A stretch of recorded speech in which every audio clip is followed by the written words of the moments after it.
My name is Nat, and I am the head of community at Exceptional Individuals. We support neurodiverse adults get into the workplace, get high-end jobs, work with organizations, the whole kit caboodle of the neurodiversity umbrella.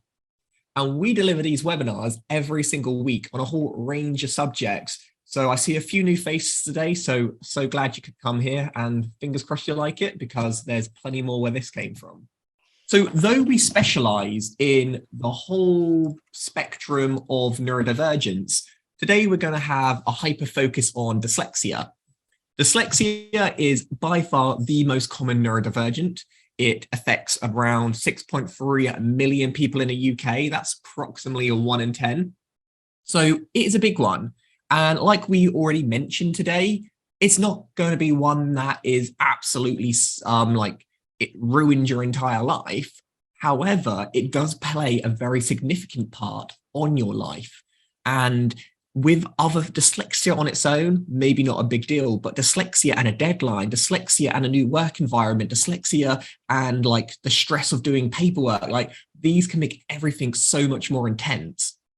And we are going to be looking into how that takes a toll on a dyslexic individual and what are some strategies that you can do to hopefully get around it. What makes me qualified to teach this? Well, who knows? But I am dyslexic. I do support people who have dyslexia every day of my life. I am doing a master's in neuroscience at the moment, but more than anything, I've got all of you with me, and we're going to be sharing best practice together. So hopefully together we have the knowledge we need to do this. Now, as I mentioned, we are exceptional individuals. Here is just a small handful of our team. We're a social enterprise. We've been going now for a few years. And what makes us particularly unique is that we are neurodiverse. So mostly experts by experience as well as professional qualifications. If you've not heard of us, look us up. We have some interesting stuff going. A lot of things that are completely free to members of the public as well. Now, as I mentioned, we deliver webinars all the time, and you can find them uploaded normally within a week of them being streamed live. So the last one we did is dyslexia in 40s. This is mainly looking about what is it like to be diagnosed later in life, and how does it change its appearance and feel from when you are diagnosed or resonate at a younger age. So do check that out. You can just go on our YouTube channel, search Exceptional Individuals. Fingers crossed it will come up. If not, it's on our website. Okay, so psychology of living with dyslexia. Now, psychology is a bit of a big word. We're going to be breaking it down. It's not scary. I'm currently studying psychology at the moment, and there's a lot of theories from a lot of old white men. We're not going to be focusing on that. We're going to be focusing on the kind of personal toll that dyslexia can have on an individual. So, psychology of living with dyslexia. I think we need some definitions first so we understand what we're actually talking about. So today we're going to be looking at the following. What is psychology? What do we mean when we're talking about it? Because, there's entire degrees on psychology. We're obviously not going to be tackling it all right now. We're going to be looking at empathy. What is it like to be dyslexic? How does it affect people with dyslexia? And I know a lot of people in this audience are dyslexic. Good on you. But that doesn't mean you experience it the same way as others do, because we're all unique and individuals. We're also going to be learning about building resilience, that grit, that determination, that thing that kind of gets you up each day. Because like I said, dyslexia might not be the worst condition in the world, but sometimes it's the straw that broke the camel's back. It's that thing that can make it additionally hard to do the most mundane, simple things. We're going to be learning at the workplace. So, how does it kind of look differently when you're in work from when you're at home?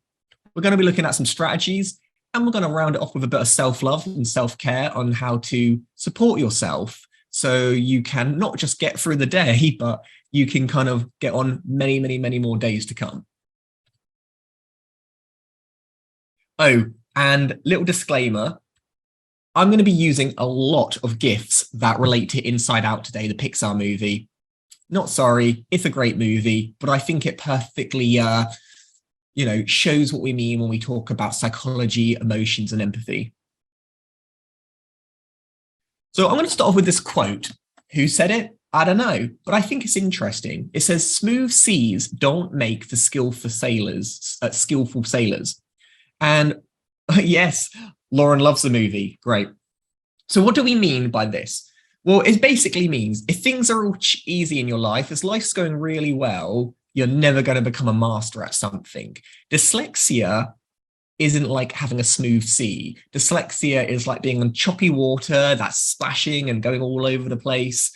Yes, it's more difficult, but the end result is you are going to be more resilient. You're going to have thicker skin. You're going to have more adaptive skills.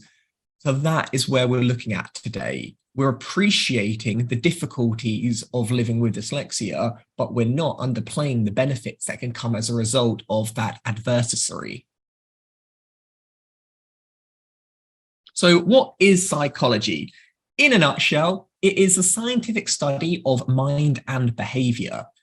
And you could expand it to consciousness, so what you are aware of, unconsciousness, what you're not aware of, but your body does it anyway. And it also includes things like thoughts and feelings. Psychology is an interesting one because it wasn't always considered a science, but now we've been able to do more like rigorous research, understand how the brain operates. And it's not always things you can kind of like put under an MRI machine and understand the diagnosis. A lot of the time, it's just something that you feel or you know or you experience. There are other definitions, but this is the one we're working with today. And we're going to start off with empathy, because I think empathy is a big part. Empathy is essentially putting yourself in someone else's shoes. And this can be really difficult for those who do not have dyslexia. You know, it's kind of a bit of an abstract term. So you just don't understand how to read? Not at all. And this is something which I'm hoping together we can share our experiences, which can not just inform the other, but also inform ourselves about the community we are in. Because though many people have dyslexia, 6.3 million in the UK, that doesn't mean that we all understand it to an individual level. So I'm passing this over to you, lovely people. What, in your own opinion, is dyslexia? What is your understanding of it? So you could either say this from your own point of view or how you have experienced it with other people. And the great thing is there is no wrong answer here. Okay, well, for me, I would say the way I was explained it is like a bell chart, not a bell chart, like a graph. And everyone has like different cognitive abilities, and people with dyslexia have like all 5 of them, but some are on lower on the scale and some are high on the scale. And the difference between the two is what makes you, in quotes, dyslexic, because there's some parts of your brain that are functioning like above average or really well, but then there's some that can't catch up to that. So for example, your ability to read or your ability to write, that doesn't catch up to how fast you can problem solve or, fix picture diagrams. That's my understanding of it. No, that's a really good one, Sarah. And you're spot on. We often describe what you're talking about as a spiky profile, how there are things that you struggle more with than, say, your peers, but there's things that you kind of thrive in. And it's like the fluctuation of ability. So I think you spurt it in a really elegant way. I work with people with dyslexia. Nice, you have hopefully a good understanding. Learning in a different way to others, absolutely. I do think it doesn't have to be a disability. It's knowledge society, which is the disabling factor. Poor working memory and processing speed, nice. I like that you didn't necessarily mention reading there because, as a lot of us know, it affects way more than that. Processing written language differently. Differences in how we learn, communicate, and created by differences in brain structure, nice. A learning disability, which affects the way your brain processes words, both on paper and verbal, yes. And difficulties in writing and slow reading, memory and data retention. We're definitely going to be talking about retention today. A different view on problem solving, which occasionally works in my favor. I like that because, there's two sides to this coin, and there are positives attached to dyslexia. I'm very mindful not to be like, it's a superpower, because it's not. There's a lot of challenges with it, but there are strengths that are attached to it, so it's about kind of finding the right balance. seeing differently. Brilliant. Cool. Thanks, everyone. These are really great. And I agree with all of them. So now we're going to go on a bit more about the difficulties. So on this, you can just select the ones which apply to you. So I have experienced difficulties with, and let's say you've experienced with like timekeeping, you'll like click that one, daily routines, click that one. And this is to give us an idea about how we feel that our dyslexia impacts us. And it'll be interesting because, again, the average person might just say it affects reading, but we know that's not the case. And you could ask yourself, well, do one of these things, is it directly related to my dyslexia? Well, we don't always know that, but what we do know is that human beings are multidimensional. So if your dyslexia exacerbates or makes some of these things more challenging, then I would say absolutely it is still connected to it. Nice. We have organization, doing well, tiredness. Okay, reading and writing, that's got some high scores. Self-esteem, absolutely. And that is a big one we're going to be talking about today. Okay, we got social situations, memory, sense of direction, nice. So basically, everyone experiences all of these things. They're quite evenly spread out. Memory is a really big one. So hopefully, for those of you who are not dyslexic, you can kind of appreciate how these things really can bleed into every element of your life. And this is why people may still need support, even if it doesn't directly relate to what we assume dyslexia is all about, the reading and the writing. I'm reckon most of you just selected all of these because it really does affect all of you. So now moving on to resilience. Resilience is another word for perseverance, determination, grit, kind of keeping the good old fight going. And when people often ask me, hey, Nat, what are the strengths associated with dyslexia? It's challenging because you've got the thing which is inherently part of dyslexia, and then you've got the part which comes with living with dyslexia. So dyslexia and living with dyslexia, I think, give you two separate types of skills. One is baked into the diagnosis. The other one comes as a result of living with it on a day-to-day. And I think mostly we're going to be talking about living on it to a day-to-day. Just like sadness from Inside Out, sometimes you might feel too sad to walk. But as we learn, if any of you watched the movie, sadness has a great amount of empathy and is actually a character which balances joy out. I'll try not to talk too much about Inside Out, but it's a great movie to help you understand how depression and sad emotions can actually be an integral part of what keeps us grounded. So the APA, which is the America's Practitioner Association, I think that's essentially, the diagnostic manuals for like the DCM on how they kind of categorize mental health conditions. Those are like the founding body. You also know them for like referencing. Anyway, they have a guide on how to build resilience when living with dyslexia. And there's 10 top tips. We're going to focus on 5 first, and then I'll explain the other 5 later. But on this section, you'll see their top 5, and I want you to rate which ones you think would give the biggest impact to you personally. Okay, we've got accept change as a part of life. I think that is a good one, and that's very much focused on you. Take decisive action. I don't know about you, but I am terrible at decision making. Like when got a menu and I'm trying to order food, not happening. We've got take decisive action, move towards your goals, connections, brilliant. Now, these are the top 5, but there are others. We've got, and the others include self-discovery. That essentially means finding more about yourself, going on adventures, taking courses, having that deep thought.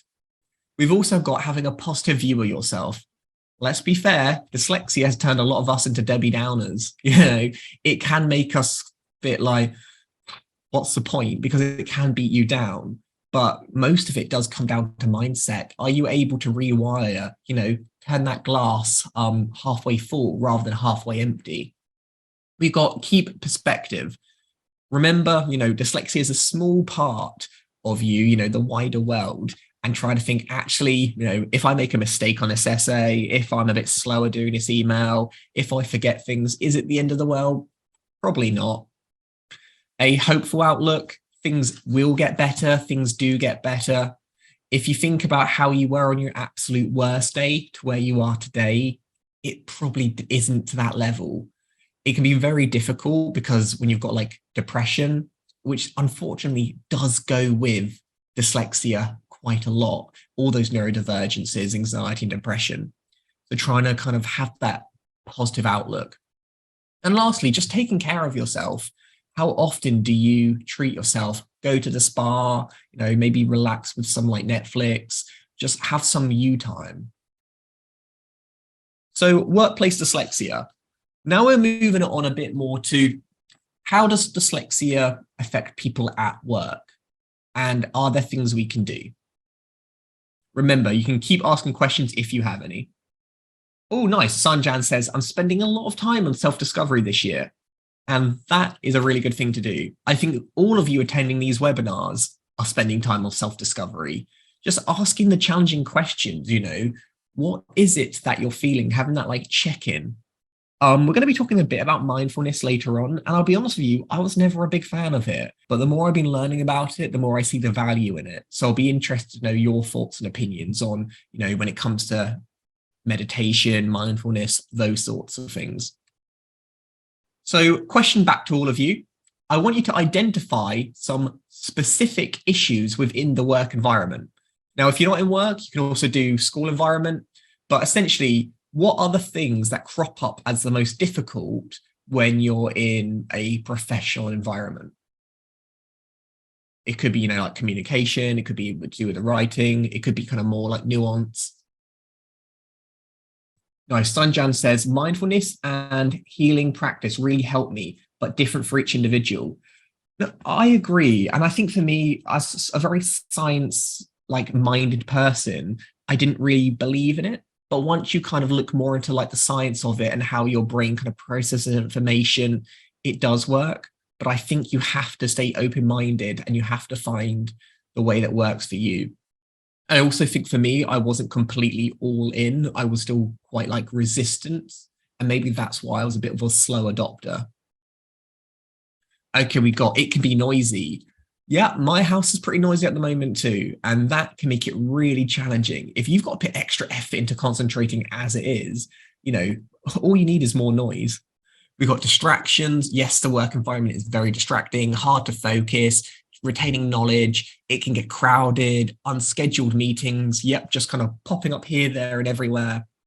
It can cause anxiety. You're not prepared. You can get flustered. You can say the wrong thing. Quite often, a lot of people who are neurodiverse just want to please people. So they'll just say whatever the person wants to hear. And ultimately, that will get them more into trouble later down the line. We've got learning new processes, overstimulation. What else we got? Adopting to a new environment. Meetings are too long. Making snap decisions, deadlines. Yeah, all of these are day-to-day issues. Now, again, if we look at this, I don't see a single one which says reading. And yet that is what we normally apply to dyslexia. Dyslexia affects everything you do in life. Again, maybe not to a massive level, but say if it affects you on every one of these points, that's going to build up. And eventually you could have like a breakdown, just kind of feel like low self-esteem. And these are the things that we've got to work against. A knowledge that that is how we are likely to feel and put things in place. Anticipation is something which we'll talk a bit more about soon, but it's something which I don't think a lot of us do. We kind of always hope for the best, even though the realistic outcome is going to have a negative reaction to how we feel.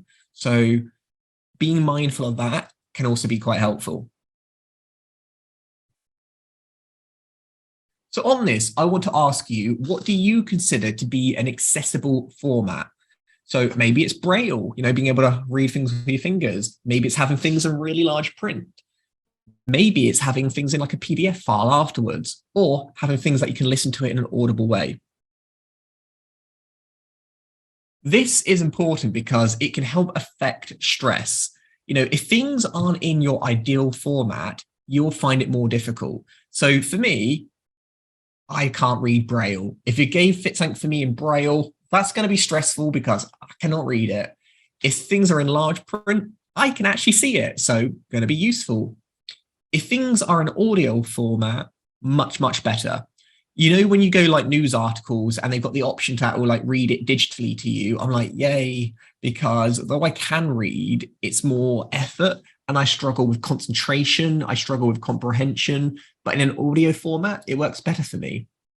Now, I just want to do a quick thing here on the PDF format, because when people send PDFs, I think they don't always understand if it's accessible or not. So there's a thing called OCR, which is optimal character recognition, and it's a little thing you can like tick. Basically, some PDFs are like flat images, and if you use software to like read things back to you, it can't read those PDFs. But other PDFs, you can still highlight the words, and if you can highlight it, your computer can read it. So if someone sends a PDF, it's always good to make sure that they have done it in a format which can be picked up by text-to-speech softwares. I've had jobs where they've just taken photographs of like large books and paragraphs, particularly in like university, and they are not accessible because I have to go through a long effort to convert it into a format which my computer can actually make out. Sunjan has also said audio, definitely, but also PDF because I need to reread things to retain information. Yeah, having its backup. I like to listen to like every single bit of information possible in audio, but then have it bullet pointed in like really confined, condensed things in print. Oh, Lindsay uses Read and Write app. Nice. I use Claro. I also use the inbuilt Mac one. Sarah also. I find them absolutely invaluable. I use it all the time, not because I can't read, but it can really help. And also for my own writing, because I don't know about any of you, my dyslexia, right? I think it's got some it's got some real skills with it. So when I read things, it will miss out words because it's not important. It just wants to focus on the real core elements. But if you are rereading or proofreading, it's going to miss out mistakes. And I'll read it. It's perfect. But someone else will read it, it doesn't make any sense. And that's because my brain will miss bits out. It thinks it's doing me a solid by saving me time, but in reality, it is not.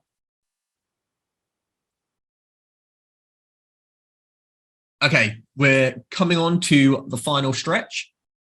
Strategies. What are things that we can do that can help our personal well-being, help kind of like level us and help us go for, keep going for longer and longer?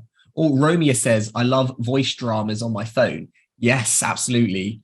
They are really good. I'm a big fan of like Audible. It gives you access to material you never thought you'd ever be able to enjoy. Like I'm reading War and Peace at the moment. I'm halfway through. It is a big old book.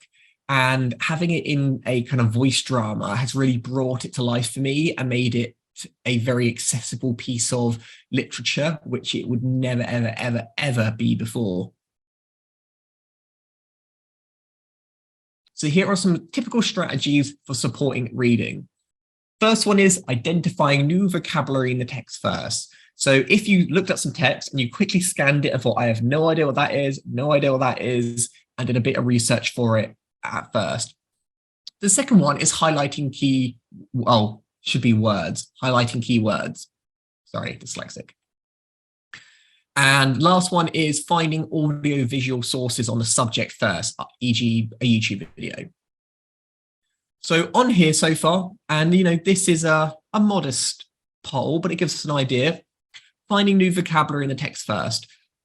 For me personally, I don't do that because you don't know where this new vocabulary is. I kind of like do it as I go along, but it can kind of stop the flow if you're doing it for every single one. So interesting to know your thoughts.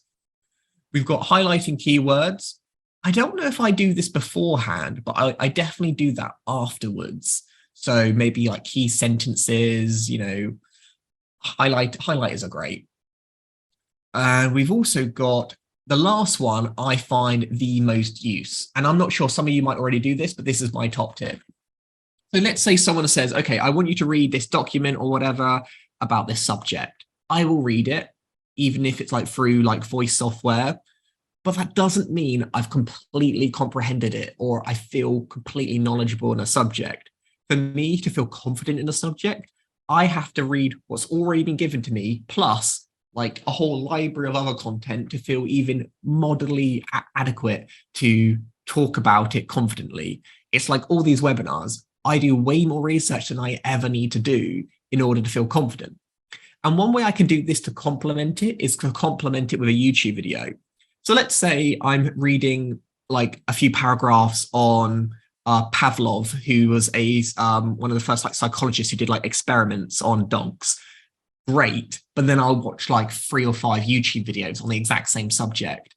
Those videos may not be as in depth, but they do kind of add more color and depth to a subject, which really helps me kind of like cement it in my head.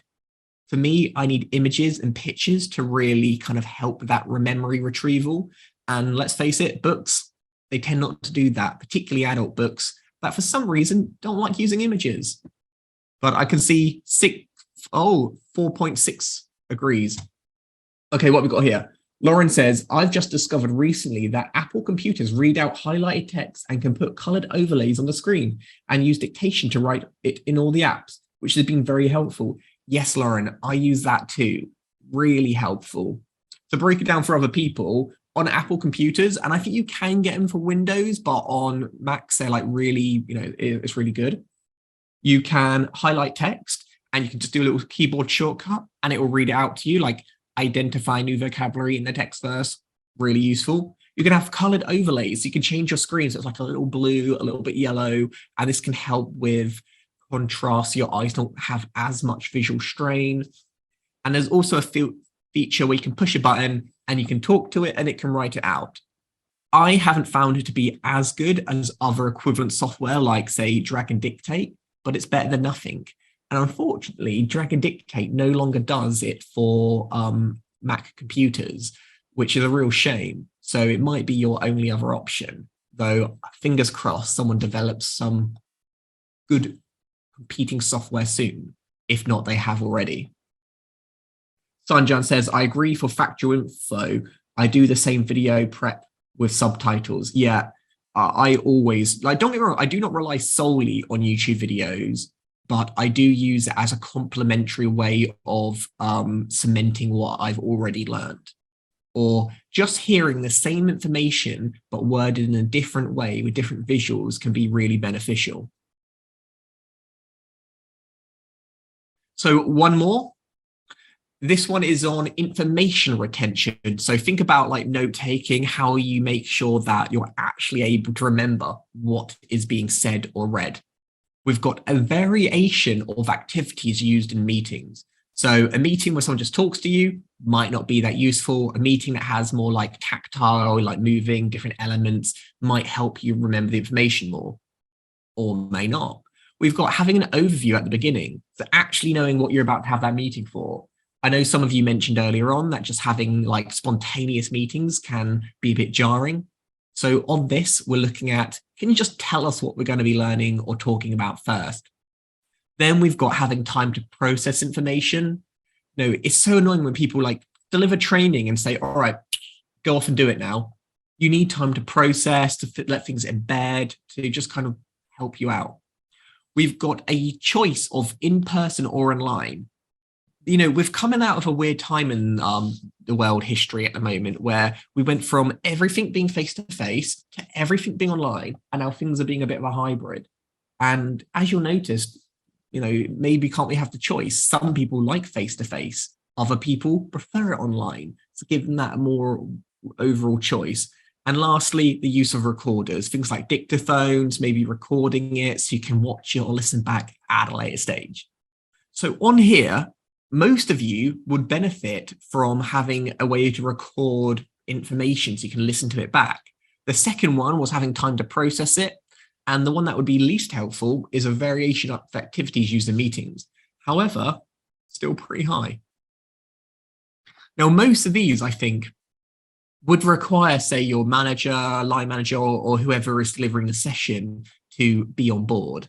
And I think this is why, if any of you are here who supports people or works with people who have dyslexia, then maybe offer these as an option. They're not always going to be appropriate. Maybe, for instance, the in-person online option may not always be doable. And it doesn't have to always be. But if it is, why not? And I think this is the last part of our journey, self-care, looking after yourself, having a different way of thinking compared to the rest of the world or the majority of the rest of the world is challenging, and it does take its toll on you.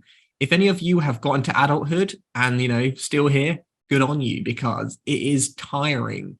And there are things we can do to help us keep going, particularly because finding a job will take us longer than most. Passing probation is more challenging than most.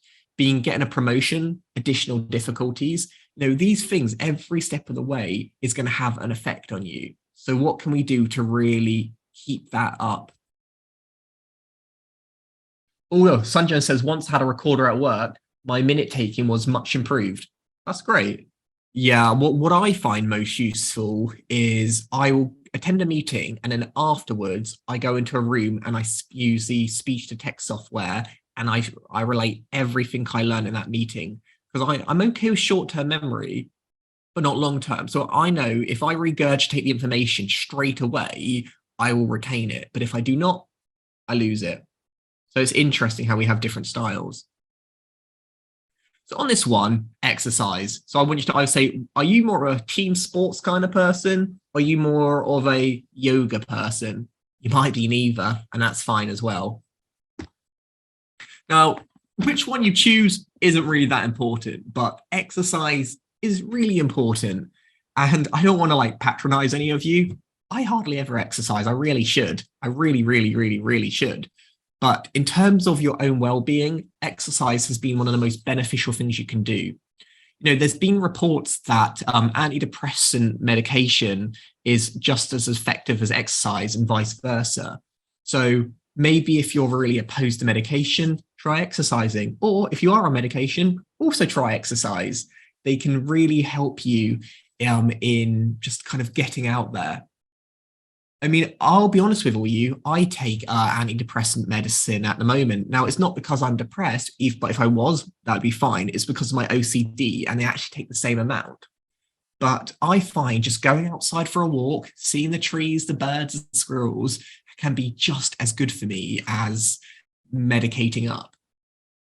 But that is a personal choice. I can see most of you would prefer something like yoga. Me too, because I also have dyspraxia, which means not great with team sports. However, I also have very, very crunchy bones, so yoga's difficult. So for me, I do more cycling.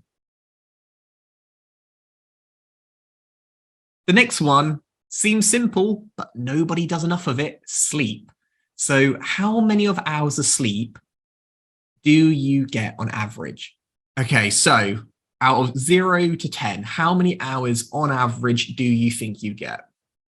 And sleep is another one which can megally impact how your dyslexia affects you. Remember what we said earlier, you can't get rid of dyslexia, but you can learn coping strategies, but different things in your life can make it more prominent than other areas of your life. So if you're really sleep deprived, really anxious, a good night's sleep can really help kind of keep those things you'd rather not have at bay. I think 8 hours is what people normally say as optimal. There's things where Margaret Thatcher would only have 4 hours sleep.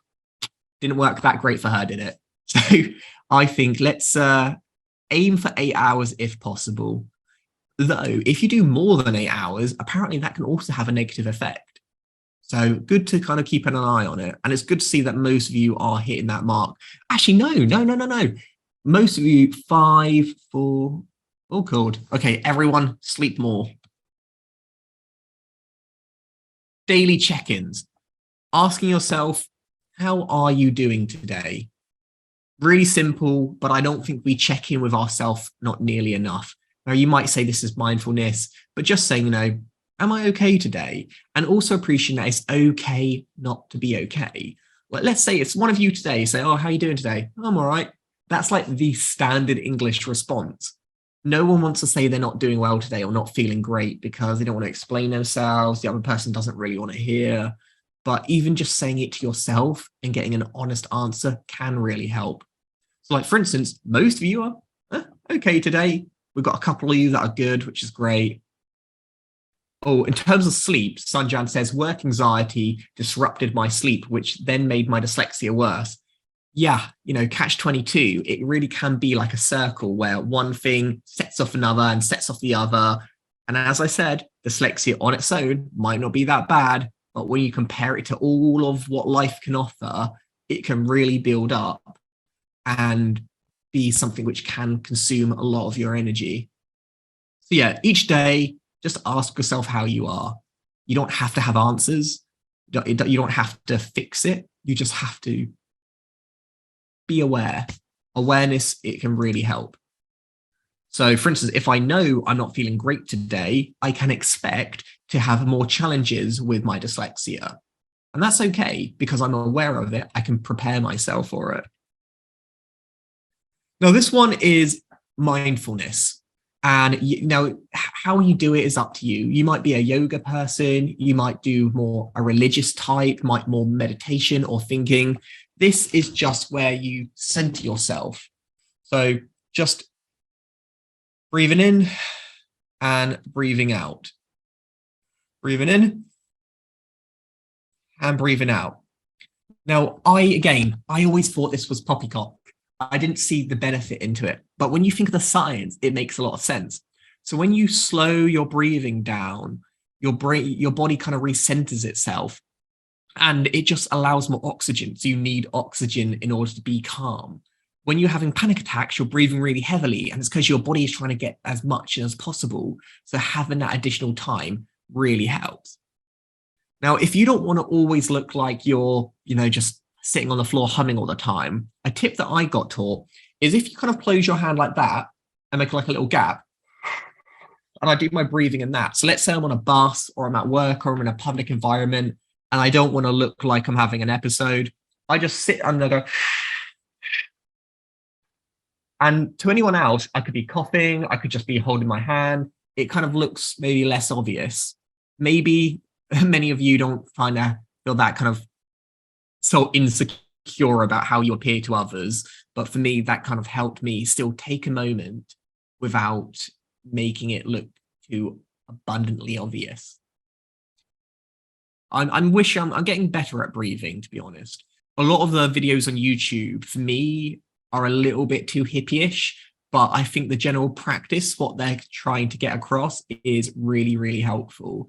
So I think if you find someone like on YouTube or like a podcast which can help guide you through it and you find works for you, great, and do share. So we talked about this, but now we're going to really talk about it. Anticipation. What are you likely to struggle with? So on a day-to-day or like each day when you're checking in, what do you have? Do you have public speaking? And if so, is that going to make you more anxious? Are you going to be writing emails and you think that's really going to slow your day down? Are you going to be expected to read large amounts of writing? Now, all of these things, and here you can rate it. So you can put like a 5 if you're like, I'm always going to have that, or like a 1 if you're never going to have it. There's many tasks in life which are not the most dyslexic friendly. And there's often times when we're not able to get out of there and we have to do it. So what can we do in those instances? Well, rather than putting your head in the sand, think about it. I know that is going to happen today. I know this is going to make me feel a bit more stressed. So maybe you can put things in place beforehand. Do more time for mindfulness, more time for thought, maybe have a little dance or a jiggle, maybe tell someone that you have these fears and see if there's anything that can be done. So anticipation might not be one that comes to mind very often, but I also think it's one which can help prepare you for the tasks and the obstacles ahead. So I can see most of you, public speaking, terrifying. Yep, I'm sure most of you know this. It's kind of a common fact, but more people are scared of public speaking than they are deaf. I know, that really shows you how scary it is. We got reading large amounts of information. Yep, the rest, a bit of a mix. having people you trust. So just having people in your life who you can confide to, someone who you can tell that you're struggling or say that things are tiring you out, someone you can kind of unload all your woes with. Now, I hope everyone here has at least one person in their life, because having someone you can kind of unload on really, really helps. Family and friends, obviously, is a great one if you have them. If you have a supportive work environment, amazing. A therapist. Now, a little note on therapist, there's this kind of stigma attached that you only have a therapist when you're, when doom has struck. But I would really recommend a therapist as just as much as having exercise or eating healthy as just a normal way of kind of looking after yourself. I'm currently having therapy. There's nothing particularly going on in my life. I just find it useful to like recenter myself and to help ask myself those thought-provoking questions. A GP can go a long way. That's a general practitioner, a doctor. And I'm sorry for those of you who feel maybe that you don't have someone at the moment. Remember, it could be any of these types of people. It doesn't just have to be family and friends, because I appreciate not everyone has that privilege. Nice. Romy says, here, I'm a therapist. That's great. Now, I found it really, really useful. I mean, whatever you call it, a coach, a mentor, a therapist, there's lots of different ways of going about it, but I find it can be just really useful. I think when I actually asked myself how much talking do they actually do, not many. It's mostly just me kind of like dumping everything and someone listening and understanding. Sanjan says, most GPs are clueless about dyslexia and mental health. It's shameful. It is. And my experience of GPs has been woeful, but it took me many, many, many years. And now I've got a doctor who is amazing. So remember, you can always ask for a second opinion. And if one GP is not for you, try another one. My GP is the other side of London now, isn't ideal, but if you find one that works for you, keep them, because, they're hard to come by. So I definitely hear you on that. And the last question for the day, do things you enjoy. What do you enjoy doing on the weekend? Really, really simple, makes a big, big difference. If we do not have things to look forward to, it can be quite difficult to have that kind of perseverance and determination. You always have to ask yourself, why are you doing this? Like, Sarah, like, why are you going to university? Or like, I don't know, Sanjan, why are you trying to find work? Or myself, like, why do I do these webinars? Always ask yourself, what is the purpose of why you're doing it? And maybe it's for the weekend, maybe it's to have more time, maybe it's to get a better paying job, whatever it is, it can really help give you that internal motivation. Okay, we've got watching a good film or series. Do you know what yet? I'm watching The Office at the moment. I just finished watching the latest series of Cobra Kai. Swimming, nice. Hiking, love hiking. Lunch with friends, really great. Just a bit of walking, perfect. Oh, Gemma says, my GP was more supportive than school at the beginning for my son. Definitely need the right GP, totally. Oh, we've got some of you doing rugby. We've got arts and crafts, hiking, watching films, holidays, cooking, brilliant. Always remember, there's light at the end of the tunnel. Maybe it doesn't have to be in the distant future, but sometimes just like really short. Thankfully, we don't have that far to wait for the weekend. I'm going to go watch some films, hang out with friends, get some food, just the simple things in life. But it's, I can't wait. So a last quote to finish on and this was done by, I'm not sure who said this, but I thought it was a really good quote.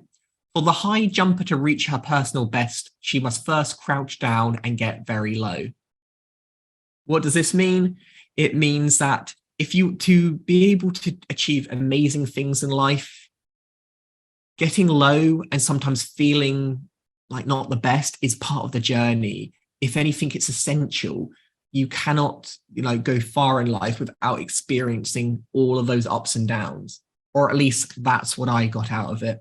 Oh, April says she's a big fan of the 90s sounds from BBC. Yeah, really great way to relax. Now, what we looked at today, if we were successful, was what is psychology? What does it mean on a day-to-day basis? We learned about empathy. How does dyslexia affect us all differently?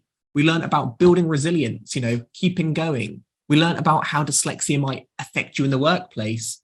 We learn about strategies, about tips and tricks of things that might possibly be able to help you. We also learn about self-care, how to look after yourself first in order to help other people. Now, if any of you did resonate with what I said today and thought, you know what, I'm in the workplace, I have dyslexia, but I could do with a bit of a helping hand in order to keep going. We do offer workplace needs assessments at Exceptional Individuals. I mention these every time for good reason. They're really good. So if any of you are in work, now this could be as a freelancer, could be self-employed, could be, as employee, you are entitled to free support. If you contact us, we can kind of help get you set up. But I won't focus on that much now, but you can go on our website if you want to find out more. And any last questions before I let you enjoy the rest of your lovely Thursday? Oh, quick one is, Lauren says, are there any self-help books you would recommend on dyslexia in adults? Well, I don't know if I'd call this a self-help book, but Neurotribes I found really beneficial in understanding neurodiversity throughout the ages, more focused on autism, but has a lot of connect with dyslexia. I've also read books like the 7 Habits of Highly Successful People and How to Win Friends and Influence People. They aren't directly related to dyslexia, but if you read it with a dyslexia lens, you can find a lot of those things connect really well. But if anyone else has any books, please do share. Oh, we got Dyslexia Advantage I found really helpful from Laura. Yes, I have actually read that years ago. Oh, Indigo says The Gift of Dyslexia is a good book. Great, thank you. Oh, nice. Sanjan says, thanks today, Nat. Always learning something new in your classes. I'm really glad to hear that. So that was it. But we aren't completely done because next week we have neurodiversity inclusive design. What is inclusive design? This is building things for everyone. So when we are developing material, office spaces, communication styles, anything, how can we do it in a way which includes people who have diverse ways of thinking without excluding people who are neurotypical? So essentially, how can we bring everyone with us in a way that works to everyone? I'm looking forward to this one. A lot of research has gone into this, so do sign up if you're able to.